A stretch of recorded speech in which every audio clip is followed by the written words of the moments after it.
Hello everyone, I am Nickel Yoshi and I am here today with the final results video for TeamTasks Season 1.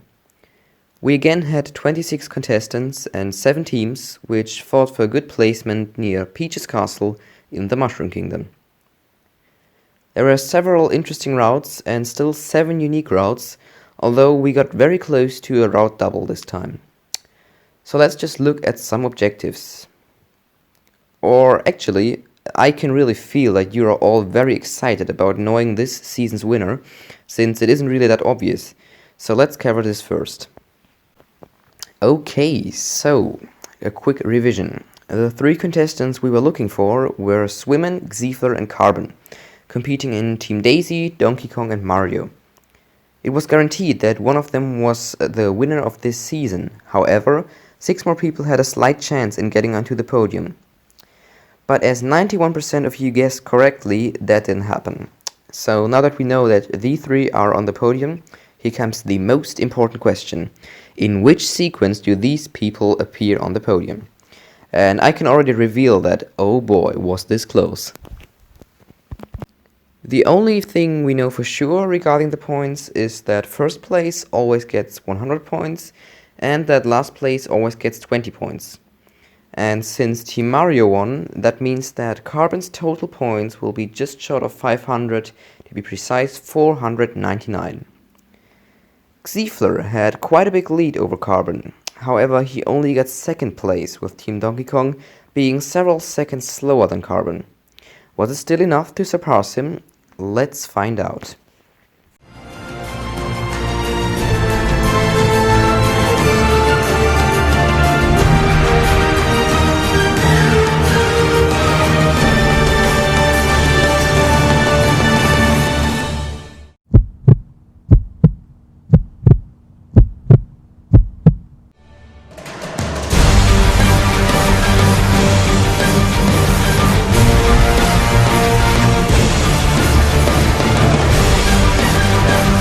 What a close race! Xeefler beats Carbon by just 16 points, which is equal to just 0.5 seconds in Task 1. But now, here it comes, the grand epic moment. The long-standing Team Task King, Swimmin the First, who won Task 1, Task 2, Task 3, and then continued to stay on the top of the leaderboard in Task 4 and 5, is now competing against Xeefler, who kept creeping up closer and closer to him. Swimmin needs at least 66 points to tie Xeefler and at least 67 to be a unique winner. Are you ready for the reveal? Then here we go. How many points did Team Daisy and hence also Swimmin get? Here comes the countdown.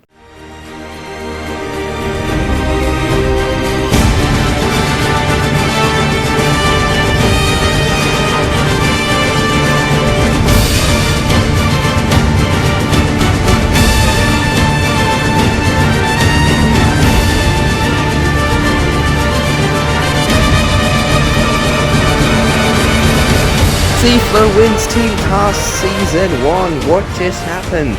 The king has fallen. Swimmin was kicked from his throne in the last minute. Xeefler managed to do it. He managed to become the Team Task champion. What a roller coaster of emotions. Is the reveal over yet though? No, of course it's not, because we still have to find out whether Swimmin managed to keep second place. He would need at least 50 points to do so. Dear Countdown, show us your results.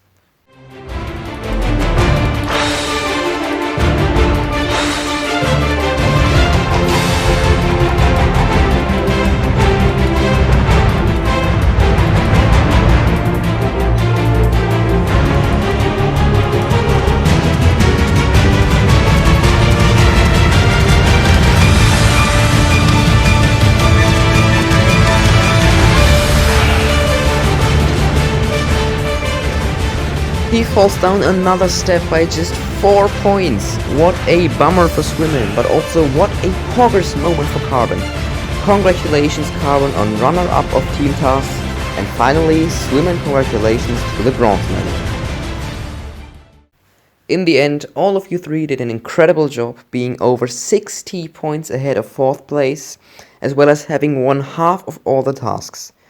You also managed to never get 6th place or worse, and you've been in the top 3 overall since task 3, which is just absolutely amazing. So yeah, awesome job, of course especially for Xifler for winning this season. Alright, so back to task 6 objectives. There were 2 oppositional objectives, namely get hit by an enemy and get a coin from Dory. These forced you to both use the northern and the southern part of this kingdom, and since the only way you can connect between north and south is the center, you essentially had to use the entire kingdom. Except for the fact that I gave you the tower teleportation opportunity, which the top 6 teams also used. It said that you were allowed to enter a tower and then resume your route at any other tower. What's really interesting about this is that no one used the eastern tower.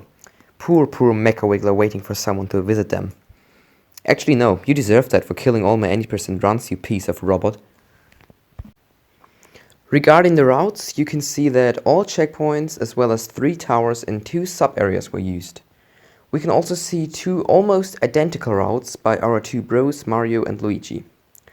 The only difference between those 2 routes is the location of the mushroom they used. While Mario used his pretty fast mushroom in clip 3, Luigi decided to use this slower mushroom in their last clip. Both teams placed in the top 3 though, so well done to both of you. Team Donkey Kong had a similar routing idea, however they also used the Goomba Woods further. Talking about Goomba Woods, the only team not to use them was Team Toad, as they found another way to take damage, namely these mini Goombas right here. They actually had a faster strat for them, which felt very random and difficult though, and therefore they didn't actually use it. They also got a penalty, as they used this little mini Goomba for taking damage and for getting one of the 20 coins they needed, but since they could have simply hit this bush instead, I only gave a small 0.6 penalty. And by the way, this didn't really change any ranks on the leaderboards. Team Peach was almost an entire switchlet slower than first place, even though they didn't actually have that bad of a route. It's just that they kind of did it the wrong way around, since they were the only team to start instead of end at Deep Woods. Wait a minute! At Deep Woods. And this meant that they had to both climb this vine for several seconds and roll towards the center of the kingdom for several seconds, losing them a lot of time. They and Team Daisy also used the water a lot, which is pretty slow in general. Another unique route was used by Team Toadette, who used the Odyssey and went from south to north. The main reason for this being rather slow is that they had long passages of doing nothing but rolling to another place.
Taking a look at the statistics, we can see that task 6 was a pretty average task. We had the same amount of checkpoints and sub-areas as in task 5, and it was the 3rd shortest task of the season. It also had the largest time gaps between teams, with a standard deviation of almost 10, and the objectives were distributed pretty equally on the clips. Regarding the team's leaderboard, we can see that the long-living number 1, Mario, wins this season, congratulations, followed by Toadette and Daisy. which is also depicted in the fact that the top 3 contestants appeared in these teams a total of 10 times. And statistically speaking, you had by far the worst chances to win if you were a part of Team Toad at one point. On the overall leaderboard, we can see that Xia managed to become the 3rd person to get a hat-trick, aka a triple win, and therefore, together with Dark Nova, they have the highest standard deviation of points. The lowest standard deviation goes to Checker Champ with a range of just 23 points. Alright, so that's it for this task. Thank you all so much for competing in this task and for watching. Yeah, goodbye. Oh, that's right, we still have to do the season overview and more importantly check how all the other contestants placed overall. So yeah, let's start with the top 10. The top 10 of TeamTasks Season 1 consists of Xeefler, Carbon, Swimmen, and in alphabetical order Blip, Checker, Marble, Private Cat, Pseudonym, Xeer and Cypher. So now how did these last 6 place? Let's find out.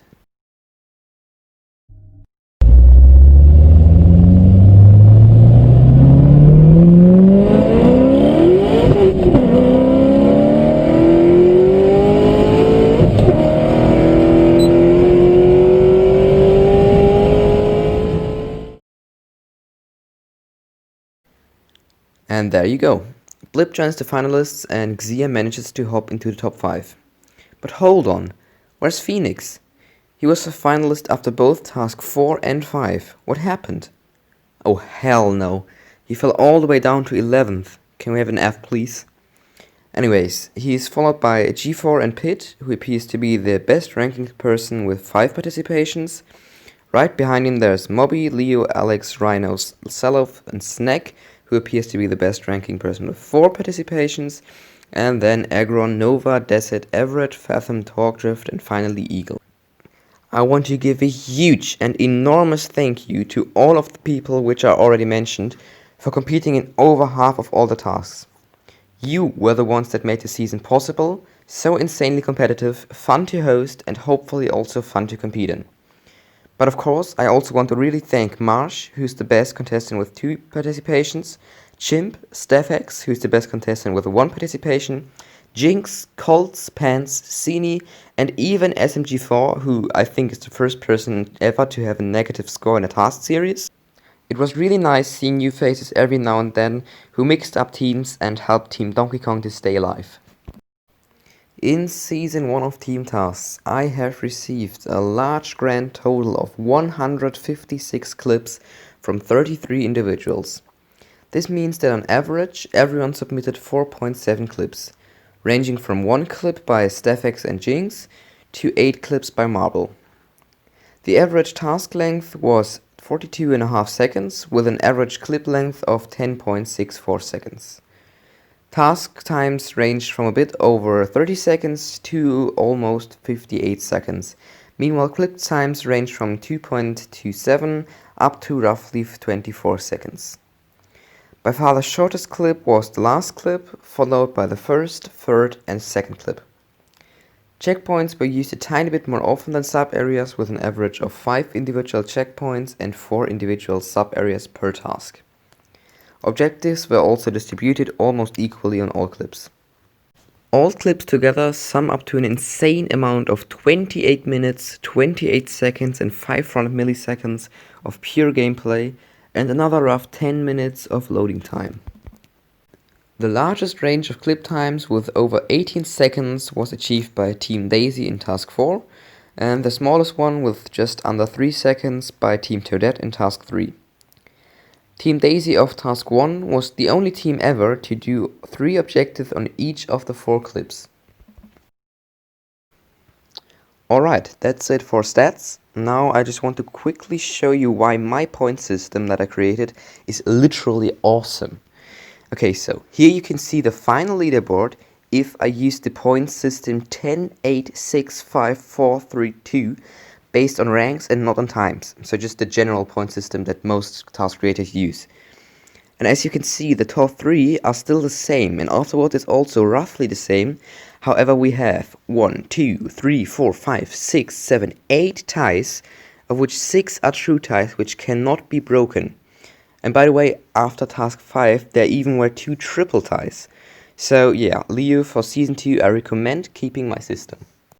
Going on to the stat rolls, we can see that Phoenix wins That Was Quick, as he and Snack had the shortest clip in 2 tasks each. Carbon wins A Lot To Do, since he had the longest clip in tasks 3 and 5. And Blip wins Supersonic's Emitter, as he was the first person to have his final clip in 2 different tasks. Very Adventure goes to Mobby, and Last Minute Lover to Xeefler. We can also state that Private Cat was the most lucky and Pseudonym the least lucky contestant regarding the ranks. Xeefler is all checked up, as his teams often used many CPs, meanwhile Desert is fascinated by fadeouts, as his teams often used many sub-areas instead. And finally, Swimmen gets to keep the Omega Brain, as his task 1 and 2 teams guess the results the best. We are almost done, so stay here for just a bit longer please. Continuing with the analysis of the form I gave you a few weeks ago. This includes the reveal of the best task of the season and a lot of feedback. First question, how long did you spend per task on average? We had pretty much everything between 30 minutes and 10 hours, with an average of 3 hours and 26 minutes. The thing you liked most about TeamTasks were the results videos, followed by the routing and the epic feeling to be in a team. A few people also admired the opportunity for good ranks, the form of tasks, and even me, myself. What? How?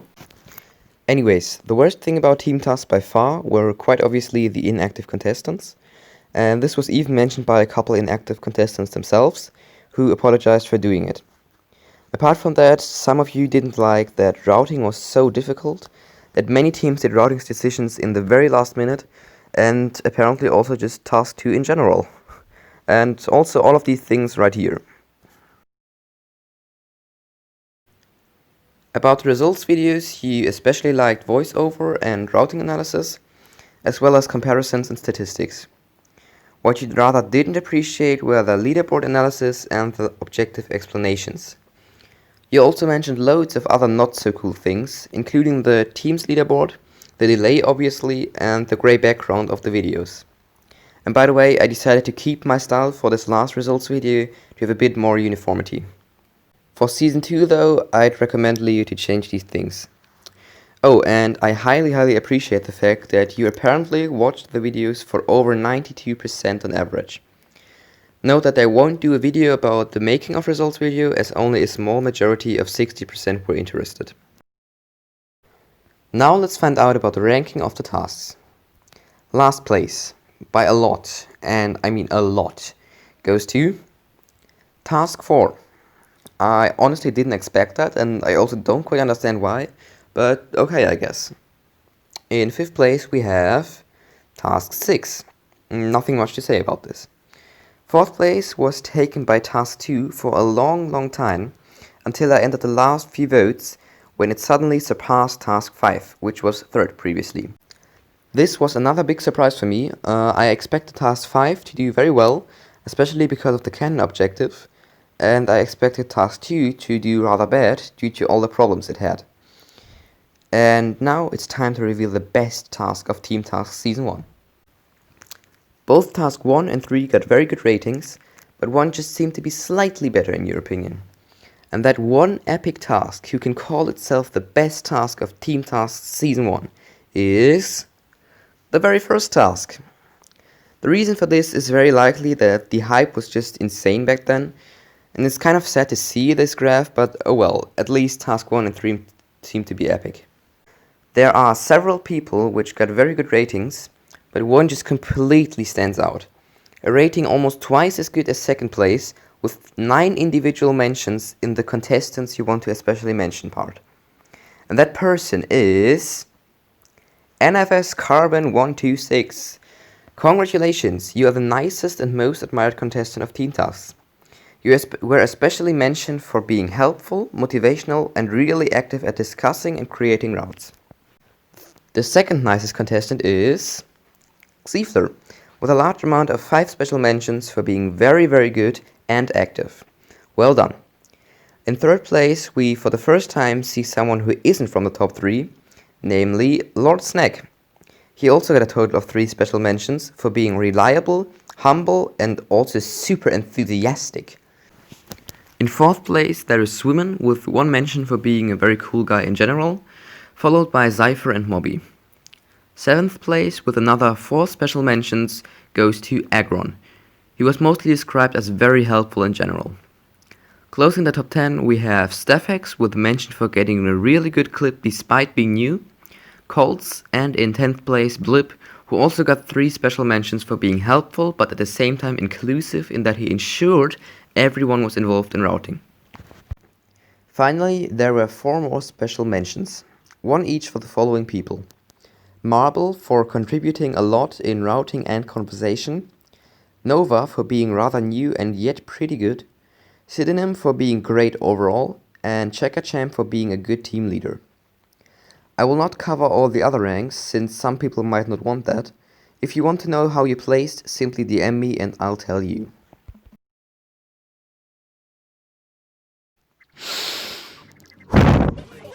What a journey! We started exactly 4 months ago when the TeamTasks channel was opened. We faced many problems, but we were able to pretty much solve all of them. And now we are here, at the end of TeamTasks Season 1. No, we're not getting emotional here. Season 2 is already scheduled to start sometime in spring, so that's promising. But seriously, this is a really weird feeling. I've spent around 150 hours total on TeamTasks, and without exaggerating, this series was one of the dominating factors of my life the past 4 months. There was no day where I didn't think about it. It was a really stressful time, especially since twice as many people as I expected were expecting me to be a good host, but it was also an incredibly amazing experience. I was able to learn a lot about how to be a host and how to edit videos, and I got to meet a lot of epic people. Heck, TeamTasks is probably something I'll tell my grandchildren about. I'd also like to thank especially Marsh, but also Blip, Carbon and Salof for cheering me up after I was about to quit the series before even starting it, due to all the critique in the first days. And again, I'd like to thank every single one of you for competing. You guys are awesome. Anyways, I hope you had just as much fun as I had and that you're having a great new year 2021. And thanks for watching and goodbye.